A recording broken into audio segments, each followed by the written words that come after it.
This is John for John's Beat. I'm at C2E2. I have Jane Labowitch, aka Princess Etch. Hello, yes. Dr. Stuff. Princess Etch. Obviously, you got the name because of Etch-A-Sketch. Right, yes. When did you start playing with Etch-A-Sketch, and when did it become an actual art form for you? So I started playing with Etch-A-Sketch when I was around 4 years old, and I didn't even realize that other people couldn't draw an Etch-A-Sketch until I was around 12, and I brought one into school. I just kind of assumed that every kid had obsessively played with their Etch-A-Sketch, and I started taking it more seriously when I was like 16 years old. I started doing more detailed work, and since then I've pretty much been working on it more and more from there. I went to art school here in Chicago, and I have a degree in illustration. So while I was Etch-A-Sketching outside of the classroom, I was working on my illustrations in the classroom. So it's something that basically I've always been etching. And now, us, untalented regular people, we've had Etch-A-Sketches. I couldn't do anything near that. What advice would you give to somebody to at least get some of the basics now? Oh, sure. Well, I am teaching 2 workshops here at C2E2 and Family HQ, and the basics that I always tell people to just pick up an Etch-A-Sketch and play around with it for a while. You could be surprised. I like to tell people that I started with staircases just like everyone else.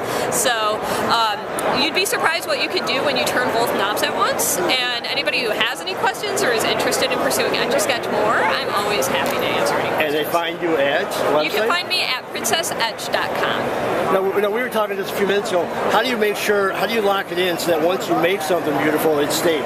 Oh, sure. So every Etch-A-Sketch that I sell that is an original piece is made permanent. So I can shake it all I want, and you don't have to worry about any erasing. And what I do is I drill a hole in the back of the Etch-A-Sketch, and I remove the excess aluminum powder from the inside. So when you shake an Etch-A-Sketch, it's that powder that recoats the screen.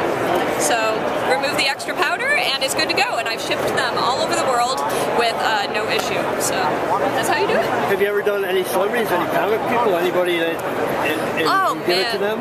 Yeah, I have done some celebrities and stuff. One time, funny story, one time I moved into an apartment in Chicago, and they were filming Transformers 2 in the alleyway of my building at the time. And so, yeah, so I did I had one Etch-A-Sketch on me. It wasn't even permanent, and I did this quick Etch-A-Sketch of Shia LaBeouf. I wasn't able to give it to him in person, but I gave it to a guy who knows Shia LaBeouf. So stuff like that, whenever I find myself in situations like that, I like to make something quick and fun. And do you have any future projects in the works? Yeah, so I'm working on a series right now at the Art Institute of Chicago. There's a series that I started, there's actually a picture of it here, of Seurat Sunday on La Grande shot. So I sat in front of the original painting, and then I etched it meticulously over the course of 4 sittings in 8 hours. So right now I'm working on Kyla Bott's Paris Street Rainy Day. So I'd like to continue the series of kind of recreating masterworks and then bringing them to the original locations. Awesome. We saw this, we said we had to talk to you because this is one of the most unique things I've ever seen. Oh, thank you. So good luck, and we'll let you back to your fans, and thank you for your time. Thank you so much. Appreciate it.